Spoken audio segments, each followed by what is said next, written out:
Tolaba olabanga munonga ina kyayisa batto kugubanyuka naye bajja kulemesa okuyisaawo ekikyo kati nze mboze ne sijikiririza ne wabanga Chozen Blood ina kyayisaawo mumuleke nze sikiza muntu aleba munenga ayisaawo noddayo no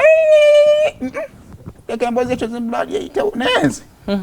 nze ndaba stanti naye njireke nze zobulamu bwange bwe butyo nze silemesa muntu gizanye embeera ebaddewo mu mukyala wange okuva lwe mwatandika okukolagana mwenna ne mukola n'oluyimba olwo lwe mwakola ate ne mubeera nga mugibuzaabuza nga naye mwennyini nabeera mbuzaabuza n'abawala bangi. What are you talking about? Ekintu kye njogerako nkirinako obujulizi kyova olaba nga kinkubisizza essimu.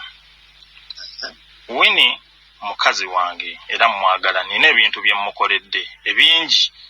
Nina investment zange ze mutaddemu nganze era nga mbadde nina ensonga gye njagala otuukako mu bulamu bwe naye nga onkya nnemesebwa olw'okuba nti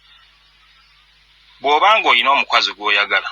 mukwano gwange kati kino njagala twogeremu nga basajja na basajja tosobola kubaako step gy'otuukako oba waliwo ky'osobola obutatuukako olw'okuba nti omukazi ono alina akaniga gira naawe era olaga obuzaabuza musajja wetereze mwana mpozi zonna bakadde oli kyali wange ne mubako be yali andaze n'eddoboozi gyeyogera sikumanyise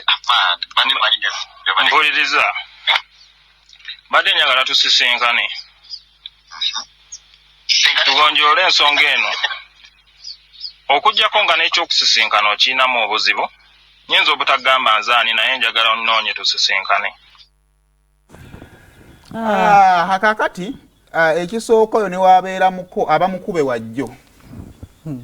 kale naakayinza okuba oyo ng'ayogera oyo volongoto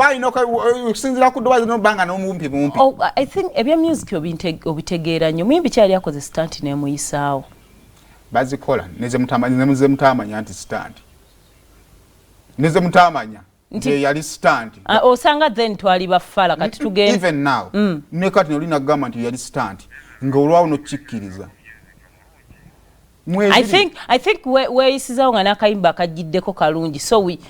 ka stanti ne tutakatwala nga kakulu nnyo naye obudde bwa stanti oba mugende mu studio muyimbe music omulungi oluyimba olulungi noluyitawo buyisi terwetaagirako bubadi naye ekirala ate stanti mbi nnyo gitegeera nti stanti bulungi buyambako talkability.